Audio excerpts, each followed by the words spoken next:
Thank you all for being here. Senior students, I'm delighted to welcome, I can say now, my former colleague, Bernardo Lemos from Harvard University, the School of Public Health. We've been working together for quite some time on various projects, so it's not going to do any service to Bernardo if I spend a lot of time introducing him. You have his bio sketches to be online anyway. But just shortly, Bernardo graduated from Harvard in evolutionary and population genomics, and then joined the School of Public Health and founded environmental health. Harvard School of Public Health. He's leading the lab there on environmental epigenetics. He's doing a lot of things in terms of environmental stressors, well known in the field. I'm intrigued with his title of presentation. It includes everything, not only environmental exposures and stressors, and very recently his research is focusing on aging, which is another emerging area, especially as it links to the environmental exposure. So with that, I will welcome him again, and thank you all for making the time, meeting with him, interacting with him, and Bernardo, the podium is yours. Thank you. Thank you very much, Phil. Thanks for the very kind introduction. Thanks, Nancy, for the invitation to be here today. And yes, I'll be talking to you today, but I'm really representing those guys, the people in the lab who are really essential in all the work. It's really an honor to be talking about what they do.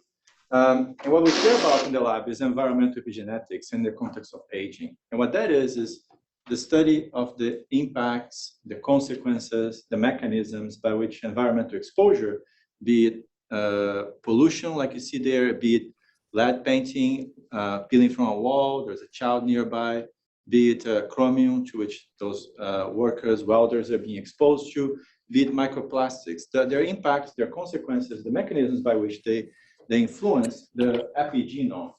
And whenever we can in the lab, we try to take an epigenome-wide view to try and gather data whenever it is affordable and we're sufficiently engaged to ask questions across the whole genome. But while we're doing that, we focus and we anchor a lot of our studies in the biology of this one organelle that sits inside the cell nucleus that is called the nucleus. Can you all hear me well? Great. So let me just introduce you to the nucleus a little bit. So what you see here in this picture is a black blob at the center there of the cell nucleus. That is called the nucleus. And what the nucleus is first is an organelle, right? So it's an organelle inside the cell nucleus. And it's also the site of biogenesis of the ribosome. It is the place from which ribosomal RNAs are expressed. So let's just talk a little bit more about this picture. So we have like DNA around the nucleus. So all the chromosomes will be placed in the cell nucleus, somewhere in there, in that light shaded. I lost my pointer. So you can see the light shaded area around the nucleus. That's where the chromosomes will be. Now there is also DNA that goes inside the nucleus. That is the ribosomal DNA. Okay, this ribosomal DNA is responsible for giving origin to that organelle, and it's also the place from where the ribosomal RNAs are expressed. So if you think about a gene. Any gene that you're interested in, most likely is going to be in that sort of light gray area around the nucleus. It's going to be sitting there. It's going to be transcribed. The mRNA goes to the cytoplasm. In the cytoplasm, that mRNA meets a ribosome, and that ribosome executes the process of translating that mRNA into proteins. Now, that ribosome comes from where? It comes from the nucleus. And what happens then to the protein components of the ribosome, the ribosomal proteins? They're also being transcribed elsewhere in the nucleus, not in the nucleus at high levels.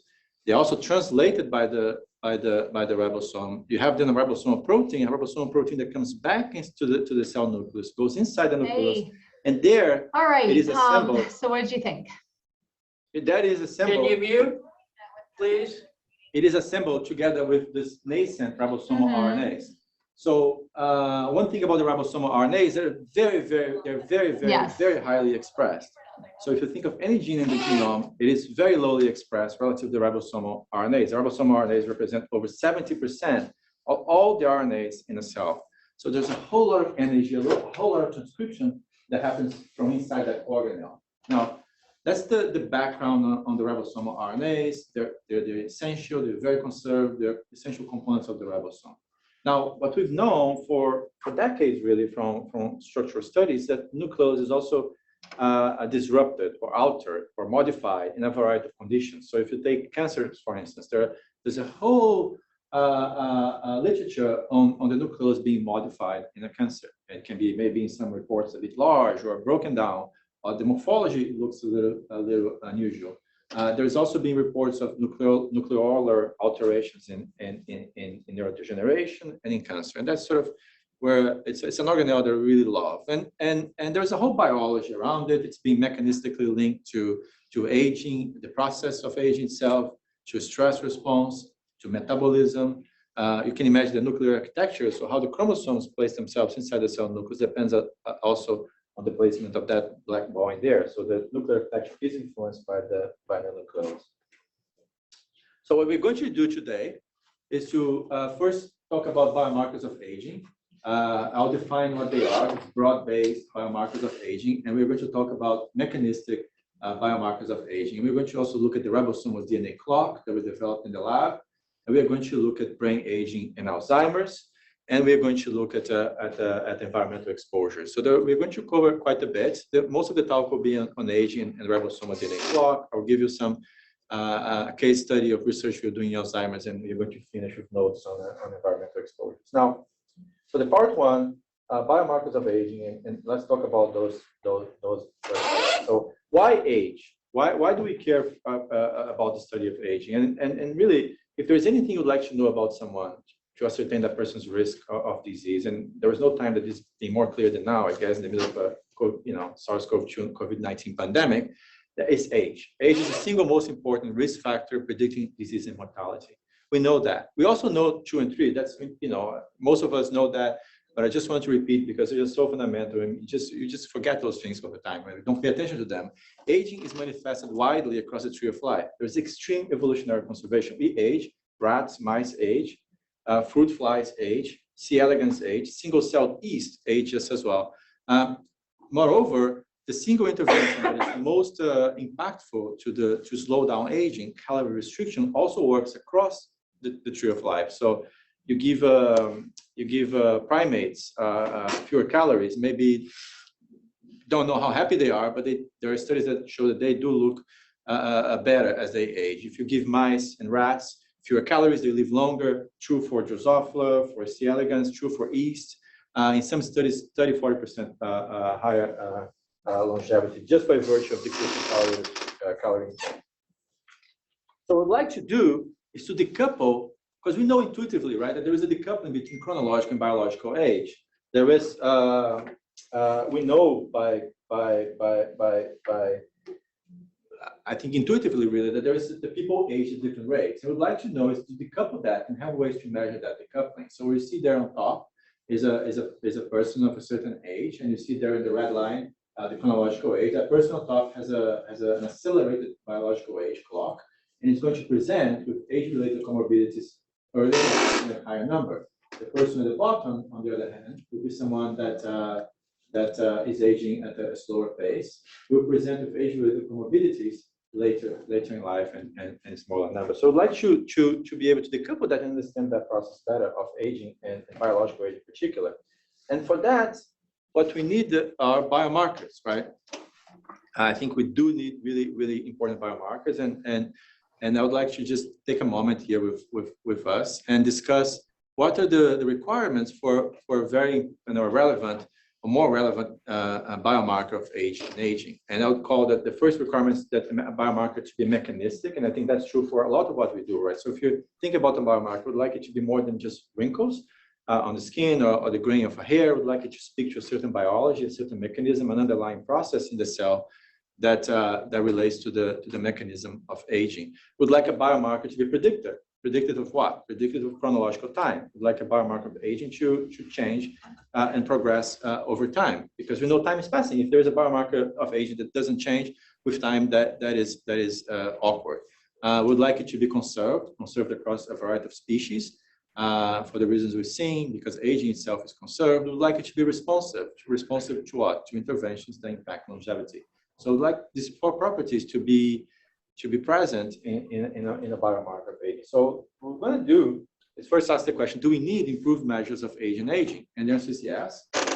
Traditional markers are not really great, accurate age timekeepers. They're often not that well linked to health and disease or the mechanism of age. And depending on the marker we're talking about, of course. And here are some examples. There is DNA damage biomarkers. There are markers of cell senescence. But we're going to focus on telomere features and telomere length. And why? Because that is the most widely used biomarker. And it's really widely used in human population studies. It's also used in the lab, in cell studies as a way of ascertaining aging. And let's try and think about telomeres from the perspective of these four criteria. And why telomere is so widely used? Because it is really mechanistic. The biology of telomeres is fantastic. So far, as a matter of definition, telomeres are those caps at the end of chromosomes. There are no way you can have a linear chromosome without a telomere. Otherwise, you have to have a circular chromosome. The mechanism is fantastic. There's, Nobel Prize given to the biology of the telomere, the discovery of the telomerase, the enzyme that makes telomeres become longer. Telomeres are extremely conserved, which is also their value, right? So telomeres are conserved. The concept, even though the telomere themselves are not. So some organisms got rid of telomerase. They don't have telomerase anymore, but they still make telomeres in ways that they had to reinvent. So it's very conserved, very mechanistic. We know what it does to a cell. If you lose telomeres, the chromosomes become glued, they link to one another. There are all sorts of problems that happen, and over time they tend to erase, diminish. So we know their biology, and that's I would claim, and that's why they got so much traction. The problem is they are not really that predictive at telomere length. And if you look, I'll just give you one example here of one study, and I'm not trying to pick on them. There are a variety of studies like that, and what you're seeing there on the x-axis is age, chronological age, and what you're seeing on the y-axis is relative telomere length. And one thing to note is that, yes, telomere decreases with age, and that's being shown again, and again. However, there's a whole lot of variability, and there is no guarantee if you were to measure telomere length in this room that after 20 years there will be a decrease in telomere length, because we're in the middle of the pandemic. There's no statistics at all. We don't. There is a certain number of people. We need a large population to get that result to be true. If we were to measure our telomeres today, and 10 years from now, I can guarantee some of us will have a longer telomere. So there's a lot of variability, and that is a bit awkward. That said, the biology is fantastic, and it's really, of course, a worthwhile endpoint in any case. Now, what I'd like now to discuss with you are those epigenetic DNA methylation based, what they call broad-based biomarkers of age. So, and I would claim here is that they're not mechanistic and they are not conserved, but they are very, very predictive, and that's in essence why they over time became so popular in my view. And before we go into more details on them, let's just take a look at the history here. So it was about 2013. Two human DNA methylation clocks were invented by two different groups, or a group and a person, and they were invented at the same time. I really published almost the same time. The one that's lesser used was published a bit before. What they identified was that by measuring DNA methylation across the whole genome, and DNA methylation are, just as a matter of definition here, we're talking about methyl groups, CH3 groups, chemical groups that are placed on the backbone of DNA, and they play a role in genome architecture, they play a role in gene expression. So you can measure those DNA methylation marks across the whole genome, and one group identified 353 CpGs that were sufficient just by measuring them on a person's blood, sufficient to predict the chronological age of that person. And a different group found that, if you use a different set of 71 CpGs, you would also be able to ascertain someone's age. And that's how they came initially. But there was nothing special biologically about these CpGs that made up this clock, and they were not conserved between the studies either. So that was a bit awkward. Those CpGs that's why I call them broad-based. They were coming from all sorts of places across the genome. Some are in between genes, some are within genes, some are in the middle of nowhere. there was no clear rhyme and reason for why you should use them on a clock. Now, it was about 2017, 2019 that, I mean, first this research grew a lot in humans, the biological age clock in humans. And 2017, 2018, a few groups started measuring DNA methylation clock in human cohorts, in mouse cohorts, excuse me. And the first study, what they found was that there were 99 CpGs that were sufficient to predict chronological aging in the mouse. Now, the problem was those 99 CpGs were different than the ones that found in humans, but they said they have the same property. They were coming from all over the genome, and there was no clear rhyme and reason why they should go together into a clock. Yet they were. They were able to predict the mouse age. So that's a little bit of the history, and it's been really a big challenge to find the mechanistic basis for those clocks. And clearly, the clock itself is conserved, but the CpG that make up them is not. A little bit more of the history. Those are the two on top. Harvard clock and Hammond clock were the two first invented. The mouse clock came next, and in the last few years, just before the pandemic, there were two also clocks developed that became over time more popular. And one thing that's common about these clocks is that they were developed mostly using blood or multi-tissue, several tissues across the body, and they were broad-based. All right. So, you know, this is, but now let's just take a moment and see how well they work, because it is, to me at least, quite impressive that you have a correlation like this. And what you're seeing is on the x-axis, chronological age, and what you see on the y-axis, you say DNA methylation age. And you have correlation coefficients in both cases here, 0.85. This one study, but again, this is, I'm not picking this study. There are other studies also that tight a correlation between chronological and DNA methylation age. In this case, this study used two different clocks. And you can see how tight the correlation is. So it's actually quite, you know, it's quite amazing that one can, by taking a piece of blood, measuring DNA methylation marks. I mean, those chemical groups, CH3s, on top of cytosine groups in the DNA backbone. By measuring that, you can come up with someone's an age correlation that's that good between chronological and DNA methylation age. So that's a bit of the story, and that's when, and I would like to argue with you that now we came in and developed this clock. We didn't know it was going to work. That we called it RDNA age clock.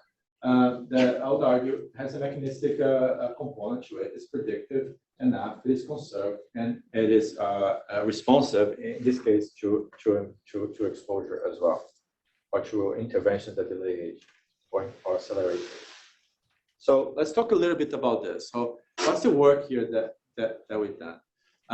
We're going to assess RDNA methylation age in a mouse aging cohort. We're going to assess RDNA methylation in blood in a cohort of 255 mice from 16 age groups, about 15 months per age. The old animals were 36 months old, and all animals in this cohort are maintained in a diet that they can eat as much as they want. And we're going to separate those animals after measuring RDNA methylation. We're going to separate these animals into a training set and a test set. And we're going to train the clock in the training set and see if the clock performs reasonably okay in a test set. And we don't know. We're going to ask the question, can an RDNA clock be trained? Does RDNA age approximate chronological age? And that's what we're going to do first. And what you see here in this slide, and that was very exciting when we first seen this, is that there is a very tight correlation between chronological age on the x-axis and RDNA age on the y-axis. What you're seeing there in blue, those are the training animals in which the model was trained. And you see two metrics of performance on top. One is the correlation coefficient between chronological and biological age, and the other one is MAE, mean absolute error, is the sort of the deviation between the chronological and the RDNA age, and it's reasonably low, 2 months to about 2 to 3 months of error in a cohort that goes up to 36 months. So there's a very nice correlation in the training set, but also true in the testing set. Animals that had never seen the clock were able to ascertain their RDNA age and match that RDNA age of chronological age.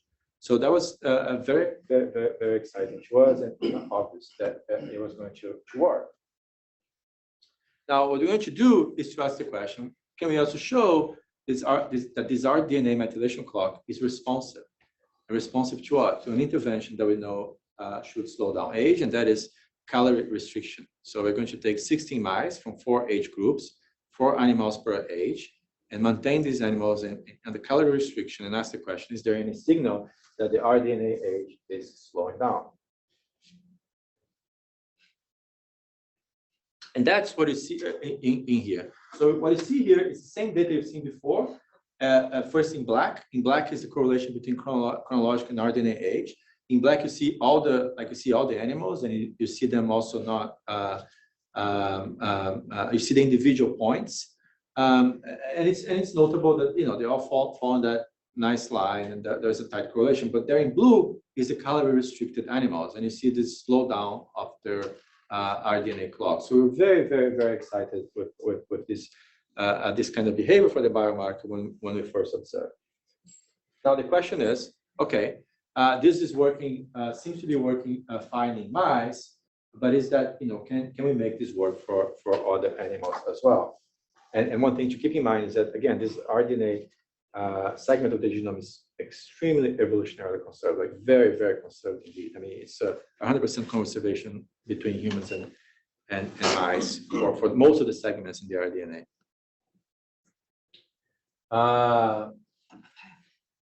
So we're going to then apply this this clock to rats, and we're going to take rats that were fed a controlled diet or 2 dietary interventions for 6 months, and we're going to assess biological age when they were 11 months old. And here you have the controlled diet, dietary intervention A and B, and that's the question: is there an impact of dietary intervention on age? What we've seen is that the control diet, we're able to, after data normalization, predict the right RDNA age. And what you see notably there, diet A and diet B, both diets reduced the rDNA clock significantly. And if you look at, this is in the aggregate, but if you look at the individual animals, you also see that, well, first thing is that not all animals age the same. Even in the control diet, there was some variability, right?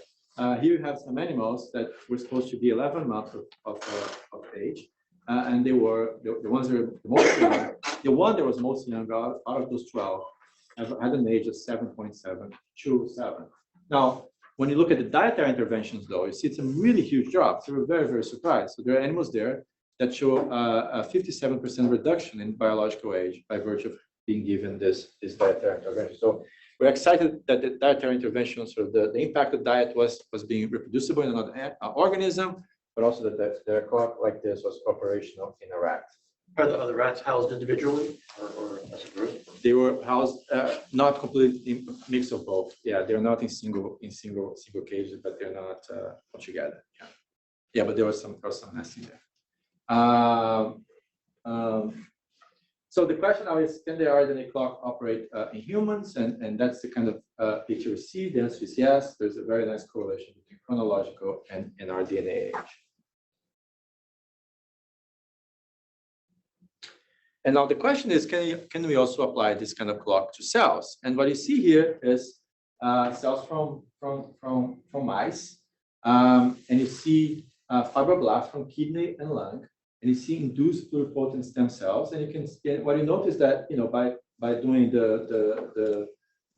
producing the pluripotent stem cell, there's a notable decrease in the RDNA age of these cells. So this, we still have quite a lot of work to do, in my view, on cells, but that is a good indication that this clock operates on a cell level as well, in a dish. So the question here is now, okay, there is a clock, an RDNA clock, and it works reasonably well. So the question is, why does it work? And I'll say that the reason, I think, one of the reasons is because there's an abundance of age-associated CpGs in the rDNA. And let's just take a look here for a second. If what you see here, let's just think about sort of the making of these clocks. These clocks are composed of CpGs and CpGs that you take from the rDNA or you take somewhere else in the genome.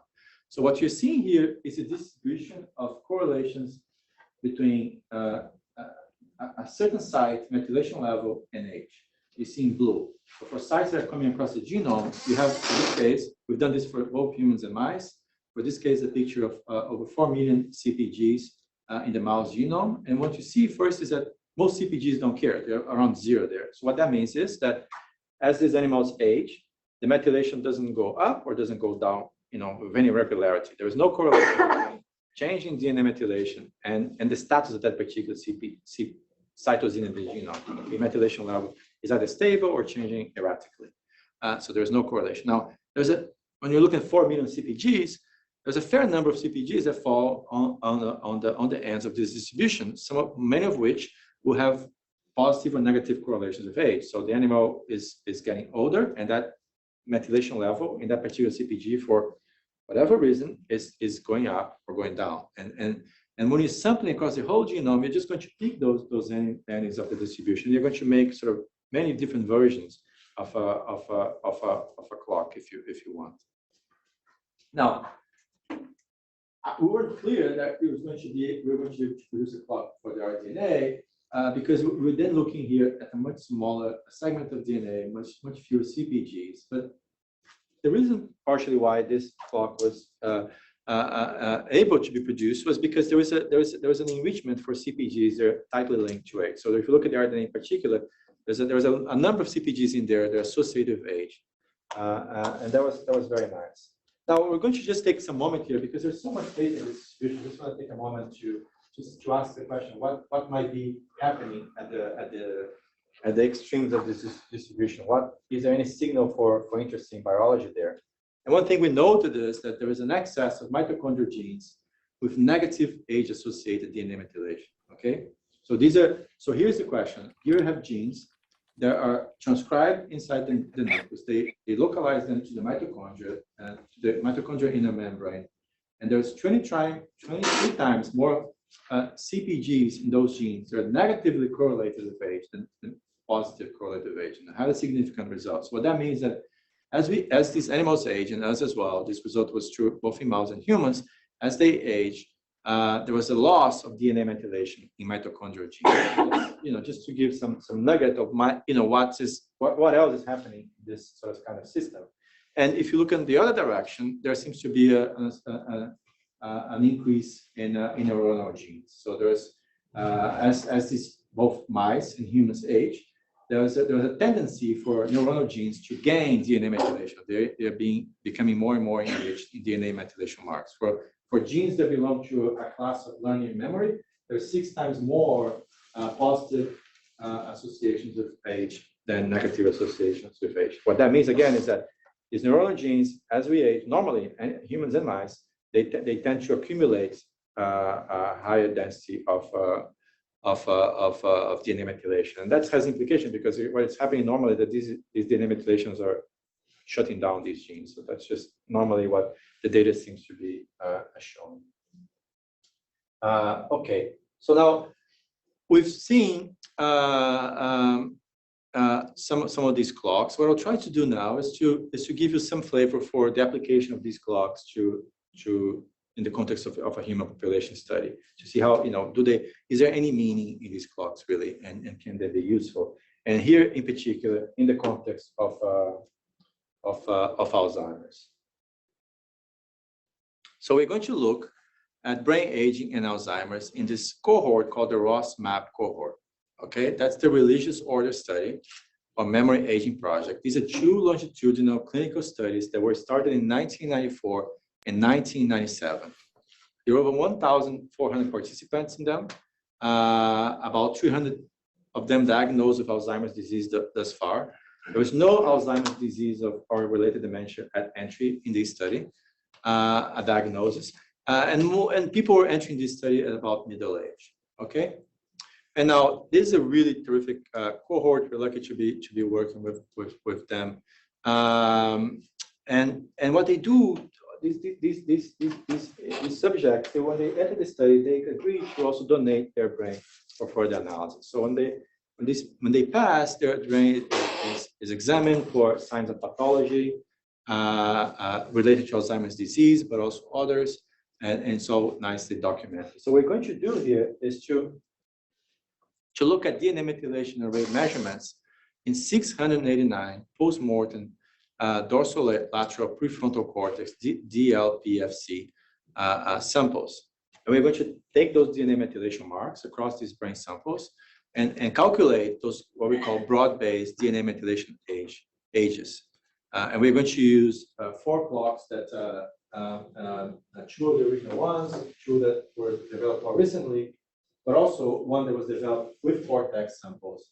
It's called a cortical age clock, very, very recently, developed using another set of brains, but specifically in brain samples, and also apply them in the context of this cohort. And we're going to ask questions like, okay, is there a relationship between accelerated aging or accelerated biological age as measured by those clocks and Alzheimer's disease? Is there an association between Alzheimer's disease pathology? And that's an interesting aspect too, which I wasn't completely clear when I started this study. There was some debate there, so we will see a little bit here, and the results are not identical. So here's there's an association between broad-based biological age clock acceleration and clinical Alzheimer's diagnosis. Okay, that a relationship is not there for 4 clocks, but for the 1 clock that was developing brain, there was. For each standard deviation increase in cortical age clock, there was a 54% greater likelihood of clinical Alzheimer's disease diagnosis. And we're talking about clinical diagnosis here. Now, we're going to do is to apply and test whether there is also an association with pathology of Alzheimer's, which is interesting because it's a fascinating field. The clinical diagnosis doesn't go hand in hand necessarily with the pathological diagnosis. So, and these are done by different individuals. They're the clinicians. The subjects participate in this study. They every year come back to the clinic and get an array of tests that will tell the clinician whether or not they have a signs of Alzheimer's. That's fantastic. But once they pass, those brains are also examined, and then there's someone else, the pathologist, who will tell without knowing whether that brain was a pathological Alzheimer's or not. And there is not, the agreement is far from perfect. And what we see here is that for the Alzheimer's pathology, there was a nicer association actually for across the board for 3 of the other clocks that were again developed in blood and multi-tissue.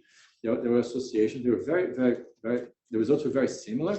For each standard deviation increase in biological age clock, there was a 30% greater likelihood of pathological Alzheimer's diagnosis. But then for the cortex clock, which is kind of intuitive too, I mean, for the clock that was developed with brain samples, this association was much stronger. So for each standard deviation increase in clock age, there was a 90% greater likelihood of pathological ID. Now, Alzheimer's disease. Now, then what we did was to break down not just for not only using the metric, pathological Alzheimer's disease or not, but look at the specific, the components of the pathology, amyloid beta and tau tangle density. I won't go into any details on those, but just to say that they were also individually associated with accelerated age. So a higher biological age in the brain of these patients was associated with a higher pathology as well at the individual pathology level. So now, of course, we're very interested in understanding what's going on in this context from the perspective of the RDNA and the nucleus. So that's a lot of what we engage in right now. I want to now take a turn and finish with notes on environmental exposures that I think will be speak especially to us. And I was trained as a geneticist over time, complete transition into environmental health. I think there was so much. It's so underappreciated the role of environmental exposures on diseases, and especially I still have many colleagues in genetics, and even the epigenetics field has to learn a lot from exactly the environment and the impact of those whatever the environment is on biological systems. So I'll just present some notes, some data on chromium, on lead, and on microplastics. Okay.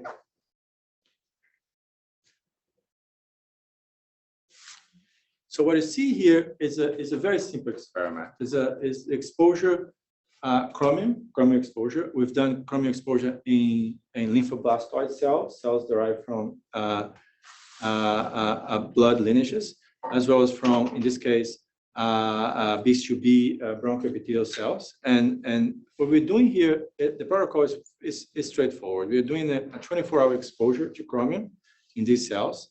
At 24 hours, we remove chromium and continue passing those cells, growing them in a petri dish over actually much longer now than 7 days. And we've done this across a range of concentrations. And we're going to ask the question for the purposes here. What's the impact of chromium exposure on genome-wide gene expression? Are the genes responding? Is DNA methylation even responding? I might have removed the DNA methylation data. Yeah, so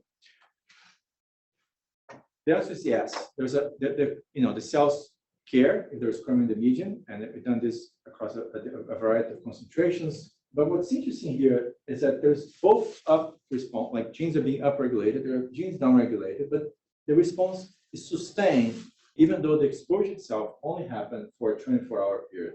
Okay, you see there at day 7, and what you're seeing first you have the hours, 0 hours, 24 hours, 3 days, 7 days, and you have log fold change relative to baseline. So we've done a control of the baseline. And you see here the red line going up means that the gene is going up. The red line goes down means the gene is being downregulated. The genes that are in red are significantly up or significantly down. The genes that are in gray are not changing significantly. So yeah, you see both up and down, but you see that it goes up and stays up, or goes down and stays down, even though the insult only really happened in the interval between 0 and 24 hours. And you see this from the methylation data as well. I'm sorry I removed the slide, but I'll just briefly say here, if you measure because these are mRNA levels, so these are genes going up and down, but there's an underlying epigenome that is responding as well, that presumably is helping maintain those genes up and maintain these genes down even after the insult was removed. And that from the DNA methylation perspective, it's actually quite nice. You have almost no change from 0 to 24 hours. Even a little bit between 24 hours and 3 days, there's very little change. But then 3 days, then there's all this sort of reorganization. See a lot of change in DNA methylation that happens between 3 and 7 days, if I recall. We can look later for those slides. And it sustains for 14 days. So 14 days after the insult, we still see change in the DNA methylation landscape that were caused from these events 14 days prior. So we're very excited this kind of pattern that we see more and more in our data and others. Now, another exposure I wanted to present to you as well is lead. We've been over a few years now collecting preliminary data on that. And here in the context of lead exposure and neuronal differentiation. So the experiment is straightforward. It's kind of like the other one as well. You're taking neuronal progenitor cells, differentiating them, and we're doing this with a collaborator at UCSD, differentiating them into full-fledged neurons, and in that process, giving them very early on some, a small dose of lead, and then we have profiling and trying to understand what's happening with the genome and the epigenome. And what we see is that, and now, like I said, whenever we're doing this, we're taking a broad perspective. We're recording all these events across the whole genome. We're always trying to zero in on the genes that I care the most for, and those are the genes of the ribosomal biogenesis pathway. Genes are related to the nucleus, and we do see a variety of candidates. In that case, RPL-23, RPL-29, 19, S5. These are all components of the ribosome. These are structural components of the ribosome that are changing up or down as a function of because of the prior exposure to lead. And in this context, we're also able to measure some changes, sort of larger change in this organoids, this brain organoids that were related to the lead exposure. So we're very, very excited with this kind of data. Now, I wanted to finish with some data here because I know many of you are interested in microplastics. That's something that we've been doing in the lab over the last 5-6 years now. This is an interesting project. We were not, I was telling Phil, we're not able to fund it, and we didn't even try. We were trying to just fund it from within the lab based on other things. I think we all do that. We also do that at some level.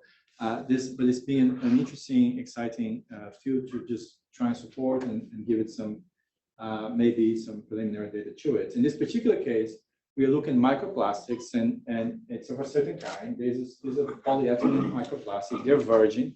So, and we can discuss, there are many caveats to that. They are of a certain size. In this case, it's about 50 micrometers, and it's a certain dose. In that case, 10 to the 4 particles a day given to these animals. And we're going to ask the question, okay, given these animals microplastics, are there changes in the genome and the epigenome? And we're going to, in this particular slide, focus on the guts and ask the question, not from the epigenome perspective, but the mRNA levels. Are they changing up and down? And we see a few things. One is that, yes, there appears to be an impact of microplastics, at least at that dose, that size. We see genes responding up and down by virtue of those animals being prior, their prior exposure to microplastic. And the exposure happened at that dose for about a month. Now, what we also saw that was very interesting, we did joint exposure with DEHP, with a plasticizer, and I won't go into the details of what it does, but you can find this in the water. Most of us have some exposure to DEHP. But what we find that was curious was that if you gave DHP alone, there was a certain effect. If you give microplastics alone, there was a certain effect. But if you give them together, the effect was so much more enhanced. It's so much more enhanced. So you can see things like here, oxidative response. These are genes that differentiate regulated. You can barely see anything happening with DHP, barely see anything happening with microplastics. If you give them together, there was this really enhanced impact. And we see this again and again in our data. And not just for DHP, for other toxicants as well. So I'll give you here an example, and this is with cadmium. And in that case was mice. This is with fruit flies. So what we have here is exposure of fruit flies to cadmium and to microplastics. In this case, with a certain dose, a certain size, the size is 5 micrometer. The doses, we did a dose response, a variety of doses. It's hard to think of those of microplastics in the context of flies. So I'm not even going to go there for now. We can have that conversation another time. But we're going to look at what's, is there anything happening with the data? And what you have here first is gut damage assay. So what we have here is larvae or fruit fly. They're given a controlled diet without microplastics or microplastics plus cadmium. And what you see there, that blue dye is a marker of gut leakage and gut insults. In this, so it's a really, really nice system. It works really well. We've done, of course, all sorts of controls. We've given microplastics alone. We give them cadmium alone, and we see some gut damage in those systems as well. Especially, even cadmium alone does damage the guts, depending on the dose. But if you put them together, it is higher.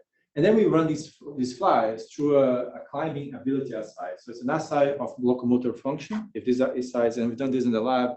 At that time, before the pandemic, we had fruit flies in the lab.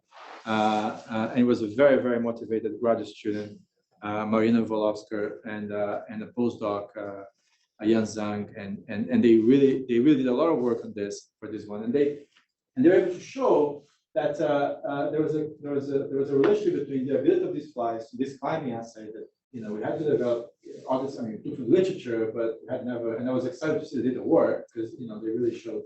They really did a good job, and went out of their way to try and make it work. And that's like an assay of putting flies to climb, essentially, and in a particular context, and we measure their ability to do so. And you see with control flies, they just go up. That's what they do. So if you throw them to the ground, they're going to go up, and they actually walk up in the body. And there is a variety of different treatments, but I want to call your attention here. So if you do microplastics and cadmium, they really lost their ability. They look like dizzy flies. So it's very strange. And those are flies that had experienced gut damage earlier in life. Now, finally, there's this assay here. This is an assay that speaks to me particularly because, doing epigenetics, being interested in gene regulation, gene silencing. What you see here is a normal fruit fly eye. It's red. And what happens to the red eye and it's a particular model. Just think of the red eye as a marker of the expression of a certain gene. And this is a gene that is just poised in a certain way that it can really, it can be shut down or not. And if it's not shut down, you have a nice red eye.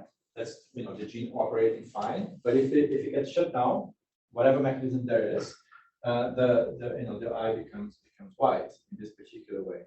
And you have here the control fly, you have the microplastics, you have already shown some signs of gene silencing, gene inactivation. If you look at the cadmium, it's actually quite strong just by itself, but the cadmium this effect, they both come together to a stronger effect in which there's gene silencing in the microplastic cadmium joint exposure. Does that involve the zest white locus at all? This involved the white locus. Yeah, it's like a white mottled 4. Yeah, it's an inversion that's like yeah, I can get it. This is exciting. So since you asked, I'll take your time. So it's an inversion that places the gene close to a segment of heterochromatin, a segment that shuts down the genome. And since inversion, the gene is next to this. Imagine all this genome here is shut down. That's what it is. That particular part of the genome is off. And you place the gene very next to it. So any sort of perturbation that makes that genome, the area of silencing expand, will shut down the gene. And when it's shut, and this happens developmentally, and when it shuts down the gene, you have this sort of variegated phenotype because there's a quantitative aspect, but also qualitative. So these eyes are they're cellized, so they're all independent. You can have like a certain one shut down completely, another one shut down less so, or creates this. Yeah, that's his operation. Okay, so I'm gonna close with what we've seen today are biomarkers of aging. Just notes and reminders of what we've seen. Biomarkers of aging. We talked about broad-based and mechanistic biomarkers of aging. We talked about the ribosomal DNA clock. I hope I made you a little bit excited about those clocks. I've shown some research we're doing on aging Alzheimer's, environmental exposures, and I think there at this point really huge opportunities for environmental epigenetics as a field as a whole, and for in particular also epigenetic RNA aging clocks, in mechanistic studies, in animal studies, in translational research. There's a lot that needs to be done, and in particular in the context of environmental exposure. I want to go back and give credit also to Amanda. This study, she was like an amazing. She loved her draws and produced this beautiful picture, which shows you the cell nucleus, all the chromosomes around it. You see the nucleus there in the center. It really is something that we care deeply in the lab, and always go back to one way or another. And I want to finish with thanks to collaborators and people, all the people who are in the lab essential to this work. I highlighted there in blue the people whose data I showed today. We've seen data from all of them at one point or another. They've been terrific. Thank our collaborators and thank our funding sources that have been fantastic over the years as well. With that, I want to finish here, and we have questions. Thank you. I don't know how we're going to do this, but why don't we open the floor for questions from the audience here, and then we will go on Zoom, and then they can ask their questions. So questions from the audience. So in the experiments where you're doing the caloric restriction, since methylation is your endpoint, are you sure that the animals are not just deficient in methyl donors? Yeah, that's an excellent question. That's an excellent question. No, we're not sure. That is a possibility. That is a possibility. That is a possibility. So the question is, if I may say more, the methyl group, there's a certain methyl donor that's, SAM that's given, it goes to, provides to the methylation machinery to put these marks in there. So we're not sure of that. That could be the case. But we tend to think of this experiment, even though it wasn't measured, the methyl group availability. We don't tend to think of it as a lack of methyl donors, but you're right. That should have been and that's a good question because it's typically not measured in calorie. So calorie restriction now as a field became an exercise on trying to modify the protocol. Also understand the biology, but trying to modify the protocol. Why? Because the protocol of calorie restriction is at some level kind of unfortunate. If you tell people not to eat, it's not as nice. So people are trying like intermittent diet, all sorts of things. So that's one path. And the other is like trying to understand the mechanism. Understanding the mechanism became much more of a challenge. But it's thought of as something beneficial. And because of methyl donor availability, when you don't have enough of it, that's thought of as something bad. So that's why you have polyplastic in pregnancy. You want to have, there is the assumption there's plenty is better. So that's a good question. It's not looked at enough. And that we certainly did not in this context. Okay. Right. So you've got a great measurement of aging with ribosomal DNA, and you got showed that with calorie restriction you can decrease the chronological or the biomarker of aging versus chronological. And then you went on to environmental exposures. My question: does environmental exposures increase chronological or rDNA age? Yeah, and we have some evidence. So very good question. So so just back up a bit. So in humans, this being being done by many other groups besides us, and it's being done in humans in particular because those clocks, interesting enough, they were invented in humans first, and then they came to other organisms because people were kind of annoyed by not understanding mechanisms. They were invented in humans. So in the human literature, there are plenty of links between There are some really solid papers out there that show, exposure to air pollution accelerates age processes. Yes, so the link is there. Now, in the animal world, there is no such data, not nearly as close. So there's a lot of work that we can do there that needs to be done. In cell systems, there isn't. We have some of our cell data suggested, yes, that is in fact. We've seen some in cadmium. Cadmium treatment and in case of collaboration of animals, cadmium may be decreasing biological age. But, again, a certain dose of a certain period you have to. When you're doing this experimentally, there's a lot more variables that you need to play around and dig deep into. So the answer is there. In animals, we don't know so well. In cells, I have good indication that that's happening.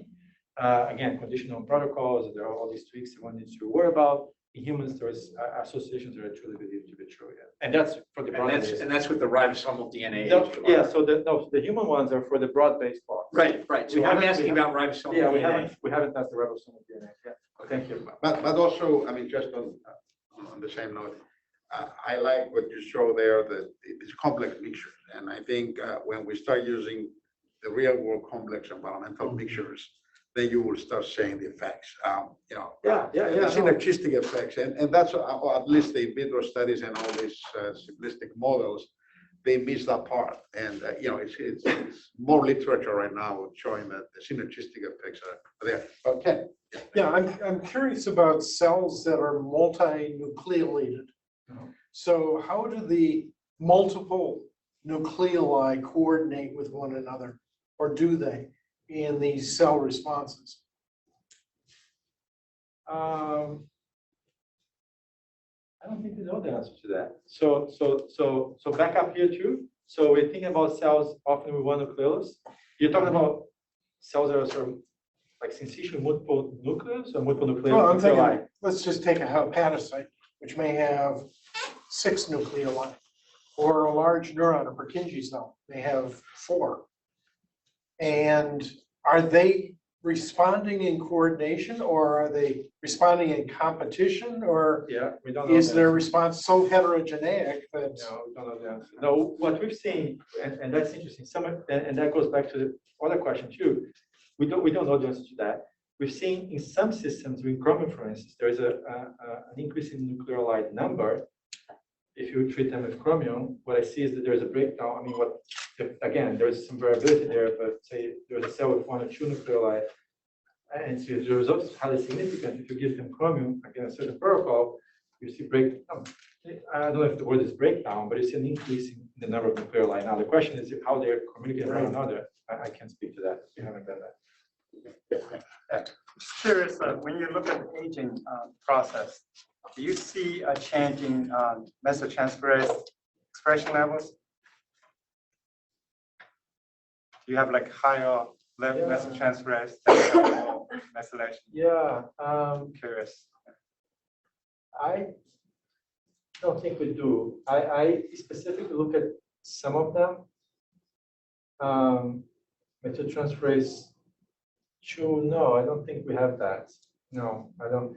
I was trying to think also from the perspective of the DNA methylation marks around the DNA methyltransferase. The mRNA, I don't think changes the age. No, I think that's the answer that I have for you now, from what I remember of the data.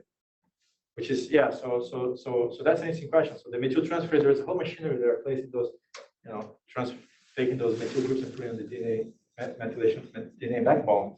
I don't see change with them with age. Lauren here. So the data you showed in the mouse aging study, you were using blood or plasma, I believe. Did you look at any of the tissues to see if the slope of aging of our DNA changes in high turnover tissues like the intestines versus the brain or things? Yeah, I would love to see that data. We don't have it. Yeah, we don't have that data. Yeah. We're yeah, that was in blood. So if there are no other questions from the audience, we'll open the floor for the That's an excellent question, though. I'd love to know. Maybe- online. Yeah. Any questions from the online people? Please go ahead, identify yourself and ask the question.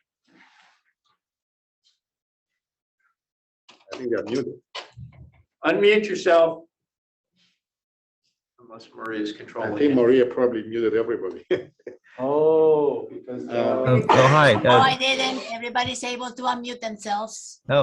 Okay. My name's Maria. Fred. All right, I mean, you just don't know. I don't have a question myself, but I see that the chat has several questions. If anyone wants to check the Someone chat. can read it. Maria, can you read the question? Can you read? I don't have access to the chat room. So. Okay, sure. Let's see. I have one. First question is there evidence that some clocks work better at the beginning of the lifespan while others are more accurate later in life?